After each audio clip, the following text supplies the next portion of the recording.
Tag or no tag? That's the question that I'm going to ask you. I'm going to ask myself, and I'm going to try and answer it in this video about Kevin Dotson. Before I get into it, be sure to like, subscribe, and comment. Let's dive into it. So Kevin Dotson, as you guys know, if you've been following me for a while, you knew about him because I was raving about him coming out of, Louisiana Lafayette as the Raging Cajun. He was on the same offensive line that had Robert Hunt, and Robert Hunt was considered a top prospect, and I thought Kevin Dotson was getting underrated. Sure enough, the Steelers did too. They drafted him, and he ended up having a pretty decent Steelers tenure, but they did decide to move on as he didn't fit their blocking scheme at the time. So in come the Rams, who have been scouting him since the beginning of the year, even before, free agency kicked off, and that was a player that they were interested in, and they decided to make a trade. And so they traded for him right before the season, which unfortunately led to him not being ready for the first 3 games. He came in, had a huge game 4, week 4, his first game of the year, and really his play just took off ever since then. So I'm going to talk about a guy who deserves some credit for what Kyren Williams did this year, and he deserves some credit for what the offensive line did as a whole.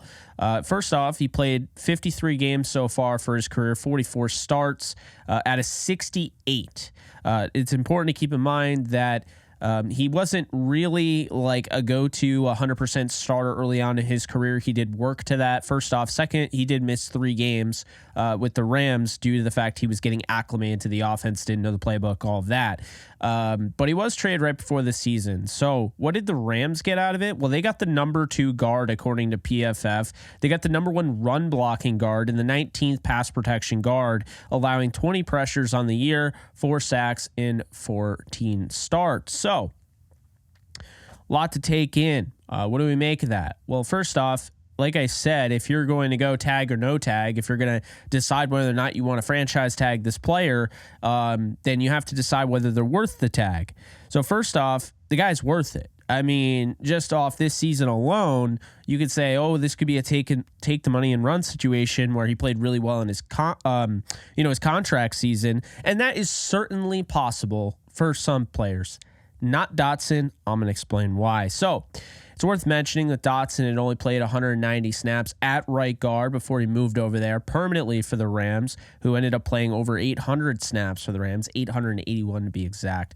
Dotson wasn't familiar with this position, okay? Not really. I mean, didn't play a ton there for his career. So he goes over and he instantly balls out, has maybe his best well-rounded all-around season, I would say.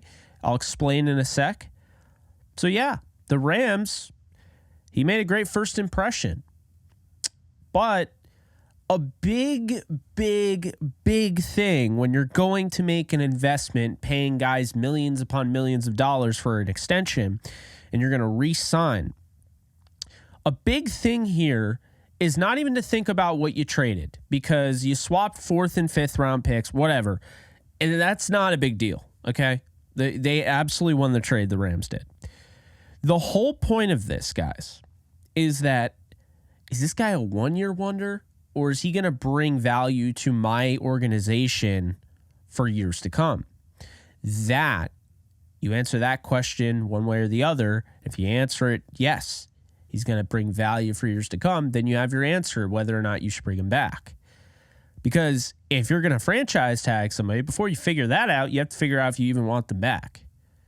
Or if you know that they have such a heavy trade market, you don't want them back, but you don't want to wait until next year for the compensatory pick that will either be a 3rd, a 4th, a 5th, a 6th, or a 7th. You'd rather just trade them right away. That's not the case with this one. I'm going to explain.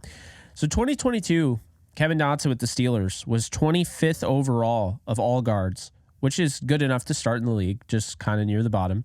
31st overall run blocker, and 10th in pass pro. He allowed 16 pressures and 4 sacks, which is tied for his career high, which he had this year. 2021, he was 51st overall guard, 59th run blocker, 5th in pass pro.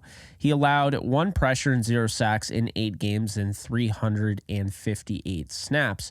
And then last but not least, his rookie year, 2020. He was 29th overall guard, 66th run blocker, he had an 87.2 pass pro grade, which was number 1 in the league. He allowed 1 pressure, 0 sacks in 8 games. And, here's the deal, okay? And I'm sorry, 2021, he allowed 10 pressures, 3 sacks in 9 games for 2021. 2020, he allowed 1 pressure, 0 sacks in 8 games and 358 snaps. So what am I getting at here? What am I getting at? I'm bringing up old stats. What's the point? He's not a one-year wonder. I understand you heard, 29th overall, 51st, 25th. That doesn't exactly make you want to spend tens of millions of dollars on this guy. However, what you might not have noticed and picked up on is that he was a top 10 graded player at guard in pass protection. His first 3 years in the league, all top 10. Number 1, number 5, number 10. That's interesting. His rookie year, he was the number 1 pass protector. Now, he didn't play a ton of, he didn't have a ton of snaps, but still. His worst year in pass pro was this year with the Rams, grading-wise. Gave up a career-high 4 sacks, and he was the 19th pass protector of all guards. And that's really good because you have to also consider this, folks. This is out of 64. There are 64 starting guards in the NFL. He's 19th. So that's still really good, right? Anyway, moving on here. What am I getting at? The key with Dotson, he's ranked super low in run blocking to start his career. And now he's gone from super low to number 1 in the league this year. And now, understand this, I'm talking about PFF grades. The only PFF grades that matter are the offensive line. That's the only thing where you could really say, okay. Also, I've watched the tape. I know YouTube will probably, not YouTube themselves, but I'll get probably copyright claims, so I'm not putting that tape out there. But I've watched it. Dotson is an absolute freight train. He fits their new scheme so well. It is ridiculous. But the fascinating thing is that he was never a great run blocker until this year. He grew to become not only a good run blocker, but the best in the league. And he's still a pretty damn good pass protector, despite the fact he fell off, quote unquote. Look, bottom line is this. The Rams can't let this guy leave. They cannot let this guy leave the building. Now, I want to also bring up something because we loved Austin Corbett, right? We loved Austin Corbett, wanted him back. Corbett gives up 58 pressures in 2 seasons as the starting right guard for the Rams.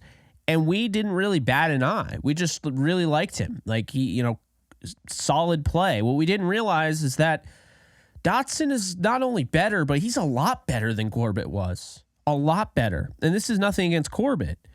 But Dotson's a proven warrior in the trenches, and he's somebody that was traded due to the lack of, fitting into the blocking scheme the new blocking scheme that they were turning over Leaf. And this is an awesome thing here. He was penalized 12 times last year. This year, twice.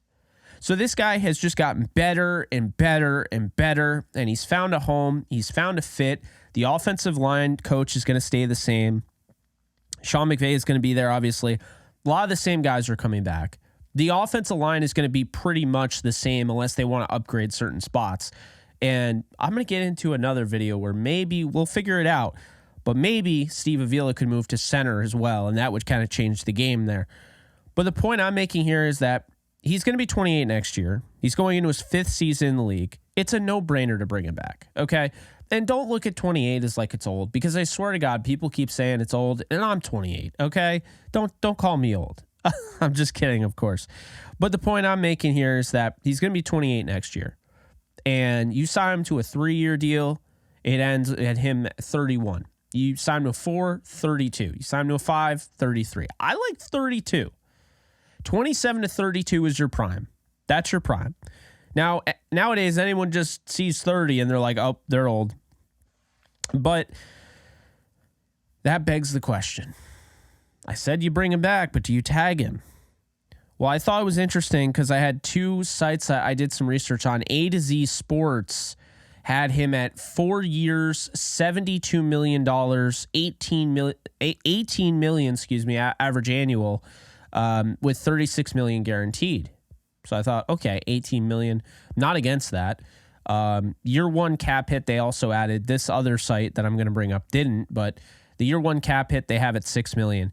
That's an important distinction here, folks. Just because Kevin Dotson might have an average annual value, of an 18 million range, that does not mean he'll be 18 million on the cap next year. The Rams can get that thing down. They can backload it. They can do all sorts of stuff. That's why the year one cap hit was listed at 6 million. Would give the Rams more flexibility to do more things. So then I look and I'm like, PFF, they have a contract projection here of 4 years. So I think 4 years is fair to say.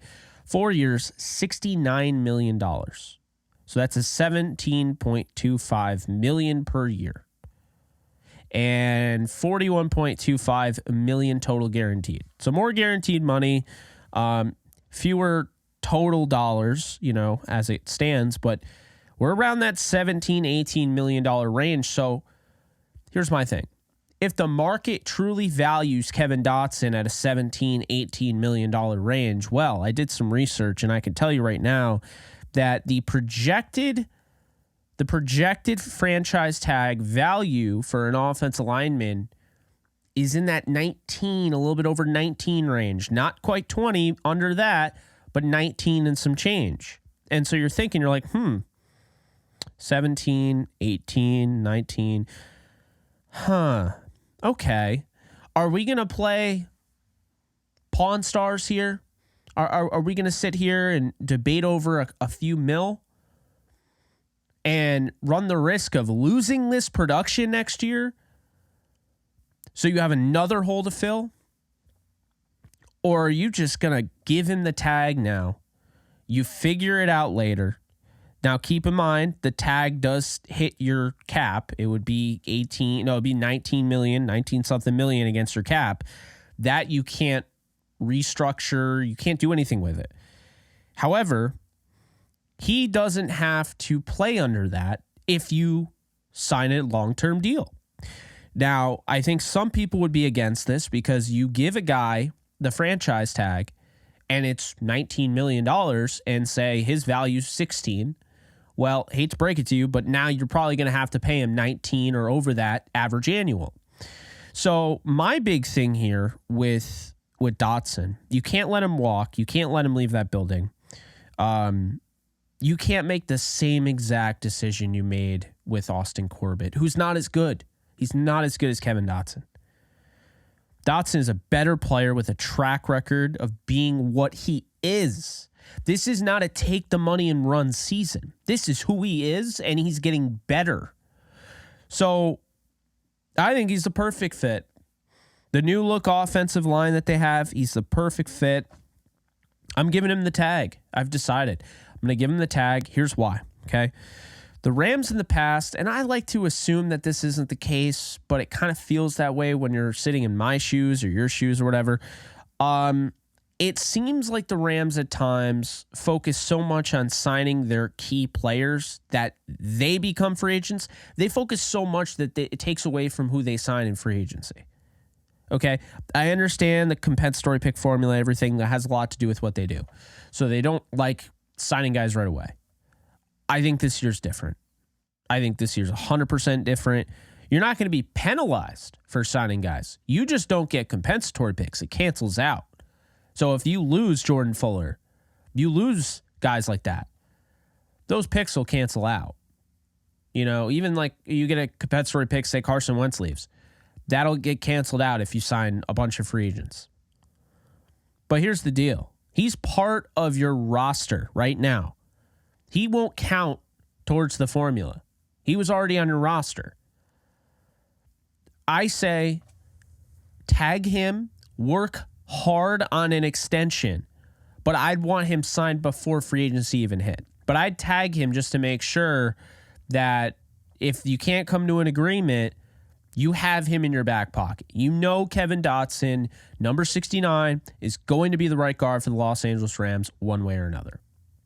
And you already tagged him. So there's no way you're going to be that far apart in contract negotiations. So it will happen before the season, because if it doesn't, then he has to sign the franchise tag. Then he's going to have to play under that. And then it's the same thing next year, and you can't tag him again because that value goes up by, I believe, 25%. So you don't want to tag a guy twice, which is also, by the way, a reason why I think Brian Burns could end up being a Ram. But that's another story. Point is, folks, I think the Rams should tag Kevin Dotson. They haven't used the franchise tag since, I think, Tremaine Johnson. They don't really use the franchise tag. They didn't tag Sammy Watkins. They didn't tag, they just don't tag players. They really don't. But this is a guy that you cannot afford to lose. So if they come to an agreement before free agency, no need to tag. But if free agency comes knocking, I'm tagging before free agency. Like, you'll know whether or not you're going to have a deal. And if you don't have a deal done, you can't afford to let this guy walk out. Not with the experience, not with the continuity. You can't have that guy leave this offensive line unit. Not after what you saw this year. He and Havenstein were a unit in the run game. I mean, the Rams averaged more than any team when running right end, okay? No.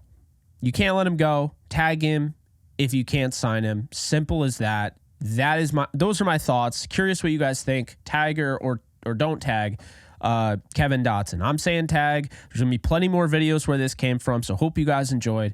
I am recording this pretty much same day the other one came out. I'm doing more batch recordings, so you'll see more older videos, but not old, just like maybe 12 hours before. Going to try to start scheduling my videos out more instead of just releasing them as soon as I'm done and try to rush and get everything processed, but that's neither here nor there. If you want to hear more of me, I have an uncensored, unfiltered podcast that I talk about sports. I talk about music, TV shows, movies, video games, food, travel, my life. You can check that out. It's the Jake Ellenbogen Show on all podcast platforms. It's only audio. Link is going to be in the description. Please do me a favor. If you do that, be sure to subscribe to the podcast and drop a 5-star review. It really does help me out. But I appreciate you guys. I'll see you guys in the next one. Take care, folks. Later. Start playing Pick'em or Weekly Fantasy for any sport today, Jake. Users will receive a 100% deposit match up to $100 if they use promo code OTE at sign up. Start playing Pick'em and Weekly Fantasy Football today with Underdog Fantasy. Do you love talking about the Rams, the NFL, or just want to be a part of a community? Join my free Discord server today. We're over 800 members. We got 24/7 live chat, a level 3 boosted server, the ability to call into JE Live, playing online games with us on Kick streams, toggleable alerts for when I go live on YouTube or Kick so you don't miss a live stream, and exclusive giveaways. Click the link in the description, the comments section, or the link that comes up in the video to learn more and join today.